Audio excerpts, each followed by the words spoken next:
और वो वेन्वू को पूरी टक्कर देती है। वेन्वू ने अपनी पूरी जिंदगी में इतनी अच्छी फाइटर कभी नहीं देखी और वो उसे पसंद करने लगता है, जिसके बाद ये दोनों शादी कर लेते हैं और बहुत जल्दी इनका एक बेटा भी होता है जिसका नाम ये शेंगची रखते हैं। लेकिन यहाँ के जो लोग होते हैं वो वेन्वू को यहाँ पर नहीं रहने देना चाहते, इसीलिए अब ये दोनों अलग हो जाते हैं। वहीं पर अब शेंगची थोड़ा सा बड़ा हो जाता है और उसकी मॉम उसे बताती है कि तुम्हारे पिता बहुत बड़े योद्धा थे, उन्होंने मुझसे शादी की जिसके बाद तुम इस दुनिया में आए।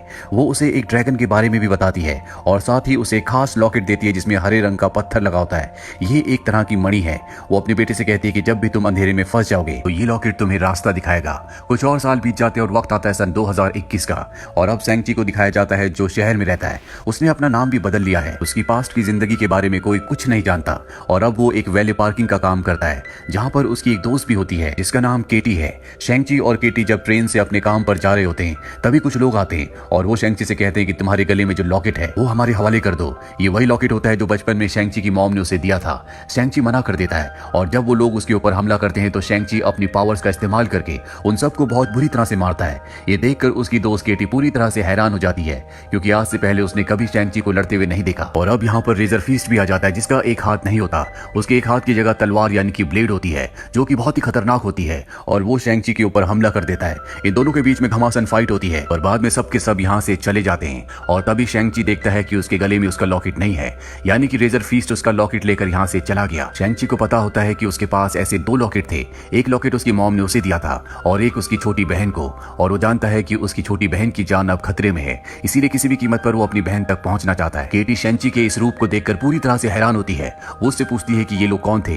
वो बताता है कि इन सब को मेरे पिता ने यहाँ भेजा था क्योंकि उन्हें वो लॉकेट चाहिए था। उन्होंने एक लॉकेट हासिल कर लिया है और अब वो मेरी बहन तक पहुंचने की कोशिश करेंगे। इससे पहले कि वो उस तक पहुंचे मुझे अपनी बहन तक पहुंचना होगा। इसके बाद ये दोनों के दोनों मकाऊ के लिए निकल पड़ते हैं क्योंकि उसकी बहन मकाऊ रहती है। रास्ते में शेंगची उसे बताता है कि जब मैं छोटा था तो मेरी मॉम की मृत्यु हो गई थी, जिसके बाद मेरे पिता ने मुझे हार्ड ट्रेनिंग देना शुरू कर दिया। जब मैं 14 साल का हुआ तो मैं एक बहुत बड़ा फाइटर बन गया था। मुझे एक मिशन दिया गया जिस मिशन को मैं पूरा नहीं कर पाया और उसके बाद मैं कभी वापस घर नहीं गया। अभी दोनों के दोनों मकाऊ पहुंच जाते हैं। शेंगची किसी भी कीमत पर अपनी बहन को ढूंढना चाहता है। ये दोनों एक फाइट क्लब में पहुंच जाते हैं जहां बड़े बड़े योद्धा एक दूसरे से लड़ रहे होते हैं और अब शेंगची को भी फाइट के लिए मना लिया जाता है। जब वो केज के अंदर जाता है तो वहां पर एक फीमेल वॉरियर आती है। इन दोनों के बीच में बहुत खतरनाक फाइट होती है और तभी शेंगची को पता चल जाता है कि ये और कोई नहीं बल्कि उसकी छोटी बहन है। इसका नाम शाइलिंग है। वो शाइलिंग को रोकने की कोशिश करता है लेकिन उसकी बहन उसे बहुत मारती है क्योंकि वो उससे नाराज होती है। और अब जब इनकी फाइट खत्म हो जाती है तो हमें फ्लैशबैक में सीन दिखाया जाता है जब ये छोटे थे। जब शेंगची के पिता ने उसे मिशन दिया था तब उसकी छोटी बहन ने उसे कहा था कि तुम मत जाओ नहीं तो मैं अकेली रह जाऊंगी, पर शेंगची ने उससे वादा किया था कि मैं जल्दी वापस आऊंगा, पर वो मिशन को पूरा नहीं कर पाया और कभी वापस नहीं आया। शेंगची की बहन उसे फाइट में हरा देती है जिसके बाद वो उसे बताती है कि ये फाइट क्लब मेरा ही है। शेंगची उसे कहता है कि अगर तुम इतनी पावरफुल थी तो तुमने मुझे यहाँ पर क्यों बुलाया, तुमने मुझे पोस्ट कार्ड क्यों भेजा। दरअसल शेंगची को एक पोस्ट कार्ड मिला होता है जिसमें बचपन में उसकी मॉम जो उन्हें ड्रैगन की फोटो बनाकर दिखाया करती थी उसी तरह का ड्रैगन बना हुआ था और उसे ऐसा लग रहा था कि उसकी बहन ने उसे पोस्ट कार्ड भेजा है। और अब शेंगची की बहन उसे बताती है कि मैंने तुम्हें पोस्ट कार्ड नहीं भेजा, ये हमारे पिता की चाल है। और अब यहाँ पर एक बार फिर से उसके पिता के आदमी आ जाते हैं जिसमें रेजर फीस्ट भी होता है और एक और होता है जिसका नाम डेथ है। अब इनके बीच में फाइट होना शुरू हो जाती है और इसी फाइट के दौरान शेंगची की बहन के गले से डेथ उस लॉकेट को ले लेता है। वो यहाँ से निकलने वाला होता है कि शेंगची उसके ऊपर हमला कर देता है। इन दोनों के बीच कुंग फू फाइट होती है लेकिन शेंगची उससे भी ज्यादा स्ट्रॉन्ग है क्योंकि शेंगची ने बचपन से इसी तरह की कलाओं की ट्रेनिंग ली है और शेंगची इससे पहले कि डेथ को मारता। यहाँ पर शेंगची के पिता वेंगवू आकर उसे रोक लेते हैं। वो शेंगची से कहते हैं कि मुझे पता था कि मेरा कोई भी योद्धा तुम्हें नहीं हरा सकता क्योंकि तुम मेरे बेटे हो। और इसके बाद वेंगवू अपने दोनों बच्चों को और केटी को हेलीकॉप्टर से उस जगह ले जाते हैं जहां पर वो खुद रहते हैं। उनकी अब एक बहुत बड़ी टीम है जिसमें बहुत सारे फाइटर्स हैं। दरअसल बचपन में जब शेंगची की मॉम की मृत्यु हो गई थी तो उसके पिता ने कभी भी अपनी बेटी के ऊपर ध्यान नहीं दिया, ना ही वो उसे फाइट सीखने देते थे। हालांकि वो फाइट करना चाहती थी और जब शेंगची मिशन से वापस नहीं आया तो उसकी बहन ने घर छोड़ दिया और मकाऊ चले गई। अब रात को सब के सब डिनर टेबल पर बैठे होते हैं। शेंगची के पिता अपने दोनों बच्चों को बताते हैं कि मैं जब तुम्हारी मॉम से मिला तो मैं उनकी फाइटिंग कला से बहुत ज्यादा प्रभावित हो गया। इसके बाद मैंने अपनी रिंग्स की शक्तियों का इस्तेमाल करना छोड़ दिया और मैंने अलग अलग कलाएं सीखी, लेकिन उस जगह से जहां तुम्हारी मॉम रहा करती थी हम दोनों को निकाल दिया गया, जिसके बाद तुम्हारी मॉम की शक्तियां भी चली गई। हम दोनों आम इंसानों की तरह जीने लगे। वेंगवू अपने बच्चों को यह भी बताता है कि कुछ वक्त पहले मुझे एक किताब मिली जो कि जादुई किताब थी। उस किताब में उस गांव के बारे में लिखा था जिस गांव से तुम्हारी मॉम थी। वहां पर एक जादुई दरवाजा है जिसके पीछे आज भी तुम्हारी मॉम है। लेकिन शेंगची अपने पिता पर विश्वास नहीं करता। तभी उसके पिता उन दोनों लॉकेट्स में से मणि को निकाल लेते हैं जो उन्होंने अपने बच्चों से हासिल किए थे। वहां पर एक ड्रैगन की आकृति होती है जिसकी आंख बिल्कुल मणि की शेप की होती है और वो उन दोनों मणियों को उसकी आंख की जगह पर लगा देते हैं, जिसके बाद उस ड्रैगन के अंदर से पानी गिरना शुरू हो जाता है और उससे एक अजीब सा मैप बन जाता है जो उस गांव के अंदर जाने का होता है जहाँ से उसकी मॉम बिलोंग करती थी, जहाँ खुद भी शेंगची के पिता वेंगू कभी जाना चाहते थे, लेकिन उन्हें वहाँ पर जाने नहीं दिया गया और अब वो चाहते हैं कि उनका बेटा वहाँ जाए ताकि वो अपनी मॉम को छुड़ा कर वापस ले आए। वेंगू अपने बेटे को बताते हैं कि उस गाँव तक पहुँचने के लिए एक फॉरेस्ट से होकर गुजरना पड़ता है जो कि एक मैजिकल फॉरेस्ट है और वहाँ के जो ट्रीज हैं कभी भी किसी को उस मैजिकल फॉरेस्ट को पार नहीं करने देते। लेकिन अब वेंगू ने फैसला कर लिया है कि आज से 3 दिन बाद जब फॉरेस्ट का रास्ता पूरी तरह से सीधा हो जाएगा। दरअसल साल में एक दिन ऐसा आता है जब फॉरेस्ट का रास्ता पूरी तरह से सीधा हो जाता है और उस दिन उस फॉरेस्ट को पार किया जा सकता है। वो अपने लोगों के साथ फॉरेस्ट को पार करके अपनी पत्नी को वापस ले आएगा और अगर उसे किसी ने रोकने की कोशिश की तो वहां पर जितने भी गांव वाले हैं वो उन सबको मार देगा। शेंगची को सुनकर अच्छा नहीं लगता। वो अपने पिता को ऐसा करने से मना करता है क्योंकि वो नहीं चाहता कि किसी का भी खून बहे।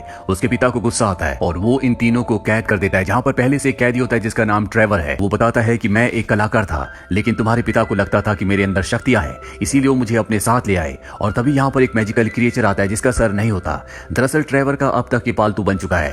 ट्रेवर इन्हें बताता है कि ये तुम्हारी मॉम के साथ उनके गांव से यहाँ तक आया था और अभी वापस जाना चाहता है। अगर हम चाहें तो इसकी मदद से तुम्हारी मॉम के गांव तक पहुंच सकते हैं। शेंगची किसी भी तरह से अपनी मॉम के गांव तक जाना चाहता है क्योंकि अगर उसके पिता उससे पहले पहुंच गए तो सबको मार देंगे, इसीलिए उनसे पहले पहुंचकर वो गांव वालों को अवेयर करना चाहता है। और अब यहाँ पर शेंगची अपनी बहन शाइलिंग की मदद से इस जगह से निकल जाता है क्योंकि वो पहले भी यहाँ से भाग चुकी है।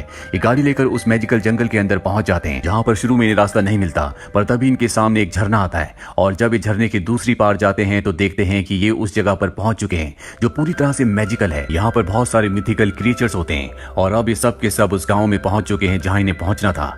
गांव वाले जो होते हैं सबको यहाँ से जाने के लिए कहते हैं, लेकिन तभी यहाँ पर एक लेडी आती है जो शेंगची की मॉम की बहन है, यानी कि उसकी आंट है। वो कहती है कि ये सब के सब यहाँ पर रह सकते हैं क्योंकि बहुत मुश्किलों का सामना करने के बाद ये सब यहाँ पर पहुंचे हैं। शेंगची अपनी आंट को बताता है कि मेरे पिता जल्दी यहाँ तक पहुंचने वाले हैं, उनके पास 10 रिंग्स की शक्ति है, यहाँ पहुंचकर वो सबको मार देंगे क्योंकि उन्हें लगता है कि आज भी मेरी मॉम जिंदा है। हालांकि वो एक बहुत बड़ी जंग में मारी गई थी, लेकिन उन्हें इस बात का विश्वास नहीं होता। और अब उसकी आंट उसे इस जगह के इतिहास के बारे में बताती है।